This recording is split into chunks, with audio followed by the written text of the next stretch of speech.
Excellencies, ladies and gentlemen, I have the great honor to introduce our keynote speaker.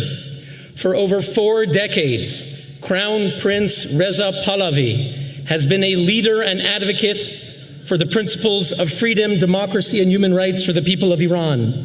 He maintains constant contact with his compatriots and opposition groups, both inside and outside the country. The Crown Prince travels the world, meeting with heads of state, legislators, policymakers, interest groups, and student groups, speaking about the plight of Iranians under the Islamic regime. He consistently speaks out against the widespread abuse and oppression of the Iranian people, and he calls for the establishment of a secular democracy in Iran. He calls for regime change through non-violent civil disobedience and for a free and open referendum on a new government of Iran. According to yesterday's Die Welt newspaper, Crown Prince Reza Pahlavi is considered the most prominent leader opposing the Islamic regime in Iran.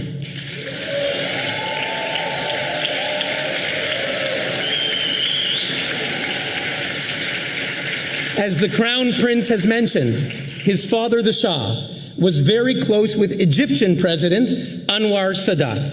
In 1978, together with the leaders of the United States and Israel, President Sadat won the Nobel Peace Prize. After he bravely broke with decades of war, he flew to Jerusalem, he addressed the Israeli Knesset, and he negotiated the historic Camp David peace treaty. Sadly, a generation later today, war and terrorism persist across the Middle East, from the IRGC terrorist proxies in Yemen, Syria, Iraq, Lebanon, and Gaza, and from the head of the snake, the head of the octopus, the Islamic regime in Tehran.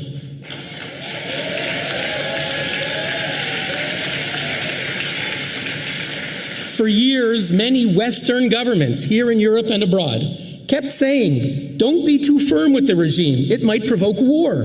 They said you need to appease the mullahs. That will bring peace. They made deals with the regime. They freed up billions of dollars. And we know where the money went to. We know the result. We did not get peace. We got the horrible regional war of the past year and a half. The Middle East and the world needs to see an end to this IRGC terrorism.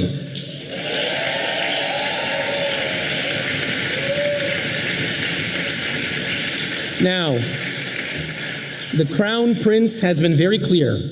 He has called for maximum pressure on the regime and maximum support to the brave